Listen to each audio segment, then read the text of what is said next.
5 more things that you should already know about Dota 2, but maybe you don't. These are things that most people will know, but every now and again, you're going to come across something and go, hey, I didn't know that. That's news to me. So hopefully you find something in here that is of use, but if you don't, then please do leave a comment down below of something that you think people should know about, but maybe they don't. You guys have been really enjoying these videos. This is part 5, so if you haven't seen the others, go and check those out too. And also thank you so much for the 1K subs, guys. I appreciate it very, very much. If you guys aren't subbed yet, the channel is growing very quickly, so please do subscribe if you enjoy. Other than that, leave a like if you enjoy the video too, and let's go. Okay, for the first one, for you players like Lesh, people who play Lesh, people who play anyone with spell lifesteal, this one is pretty much for you guys. So, normally, of course, if you have spell lifesteal and there's a lot of people around, you can end up getting, in most situations, quite a lot of health back. As you can see here, we're going to have our Bloodstone. We can use our Bloodstone, and we're really good at staying alive. However, if you're being piled by 5 heroes, sometimes this isn't the case. Now, if you use a Yules, you can actually still spell lifesteal while up in the air from the Yules. Going up in the air doesn't stop the lifesteal from happening, so you can actually get a few seconds, or 2.5 seconds to be exact, where you can lifesteal but not take any damage, guaranteeing that you can stay alive longer. So we're going to get our health down a little bit and hopefully not kill us. Good, lovely. I've done this a few times, it screwed it up. Anyway, we're going to put on our lifesteal and we're going to use our Yules. And as you can see, our health still goes up while in the Yule Scepter. So, if you are being charged down by 5 different targets, 5 different enemies, or a few, and you just want to get a few seconds of lifesteal out without actually dying, you could trigger your Bloodstone and pair it with your Scepter to actually get yourself that lifesteal back. So we're going to wait for this to come down. What we're going to do is Bloodstone, turn this on, and then Yule straight away, and watch our health go up. So we're going to this one, and then go up, and our health is going to be pretty much full just by the time we come back down, making it a hell of a lot easier to survive chases like that. And also, just to show you as well, if you do use a Bloodstone and then Yules, it doesn't remove that Bloodstone effect. So you can see you got the icon, we use the Yules, and the icon stays there, the effect stays there, it will still apply as it is meant to apply. Next up is one that someone actually questioned me about in a game recently because I dusted when I knew Ricky was near me. But how did I know Ricky was there? Well, Ricky actually still blocks your pathing even if they're invisible. He doesn't get the thing where you can walk through units. He doesn't get, was it phasing or no pathing or whatever when he's invis. He still actually blocks you. So if you are walking down lane, for example, you may say you are the draw ranger here, and you're walking and your pathing changes to be a bit weird, like you see the character just moved around a little bit there, then you know Ricky is there because the pathing is weird because you get blocked. Or maybe you're walking into lane, say if you are up here, you're walking down, and then for some reason your character just does a random stop because of this. It's because Ricky was silly and walked in front of you. This will still block any heroes or anything like that. It's also why you sometimes see clips on like Dota Cinema or something where the character's there in like the trees, throw away if your gun, come back. And Ricky stood in the way, and the person can't get out. The pathing blocks them. They can't go anywhere. They just get stuck, and then something funny happens or whatever. You don't actually get pathing. You can still actually get stuck by Ricky. So carry dust with you, and also if this happens and you notice your pathing is weird, it means Ricky's there. Don't be like, oh, what was that? It means Ricky's there. Use dust, and then just beat the living crap out of him because Ricky, because frick you. No, it's just fine. If you pick Ricky, you pick Ricky. But in all honesty, yes, the invisibility still does block people. You need to keep an eye out for this when you're playing Ricky as well. Make sure you don't block people and give away your position. But also, if you notice that your character gets blocked, use this as a way to be like, oh, use dust, Ricky's here, and then you can just absolutely slaughter him. It's brilliant. So keep an eye out for it.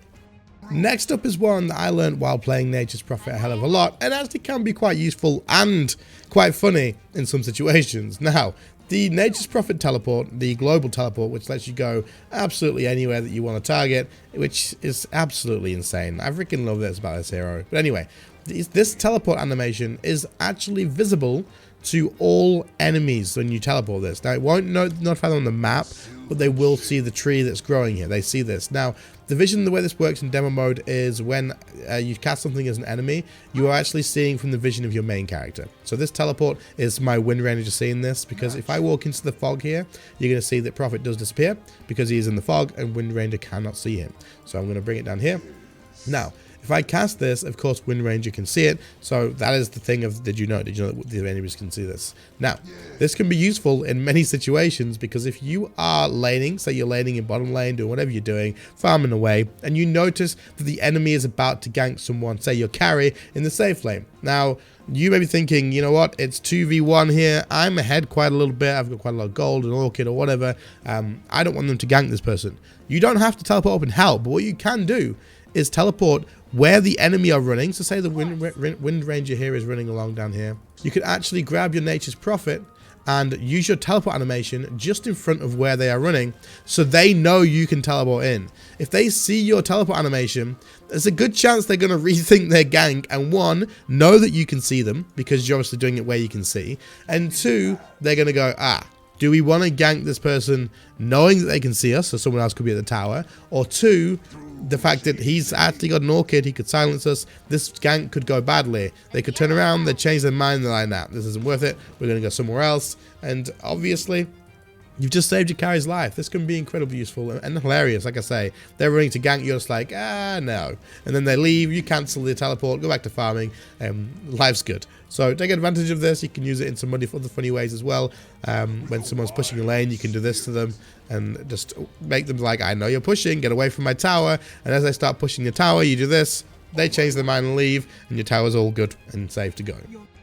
In one of the past videos, I showed you guys this unit sharing thing and disable help thing over here in the show share unit controls option. Now, I showed you in here that if someone has something where they can maybe throw you or move you around or whatever, then you can disable the help in here. However, you could also allow people to control your units or your hero by ticking these boxes here. So if I, for example, am playing someone like Visage or Nature's Prophet or Lycan with the Wolves, all these sort of things, and for whatever reason, maybe you're really bad at microing, you want to share this with someone who you know because you're queued with them and can micro better than you can. You can share this here and you can actually allow them to control all your units, and this will allow those players to be able to actually move them around. Maybe you've got something that would maybe get in the way and you allow them to move it out of the way for you or something like that. Or you could maybe start as a Nature's Prophet, give them control, give your mid laner control, and then just send that person trees to control and just harass the enemy out of lane with. You don't have to pay attention to it. The enemy mid laner could do it themselves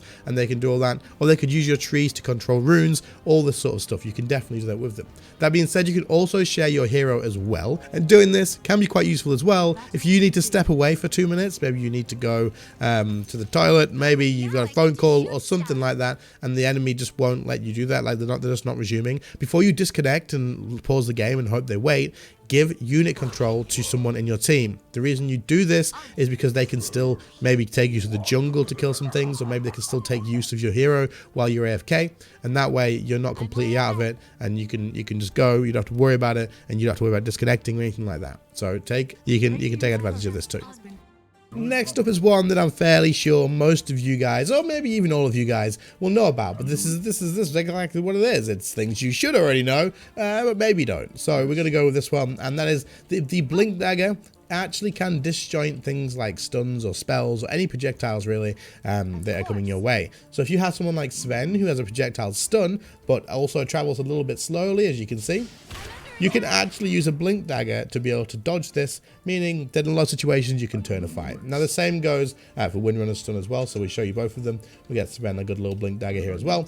Now what we're going to do is we're going to throw the stun at Windrunner, and we have to blink while it's in midair. So we're going to stand over here, get ourselves a little time to click off of him and onto Windrunner. And then we're going to use the Q on her, and it'll say number Q, but the Q. And then as soon as she throws it, we can blink and it's going to get blocked. Not blocked, but dodged. And you can actually do the exact same thing with Windrunner as well, meaning we can use the stun on Sven.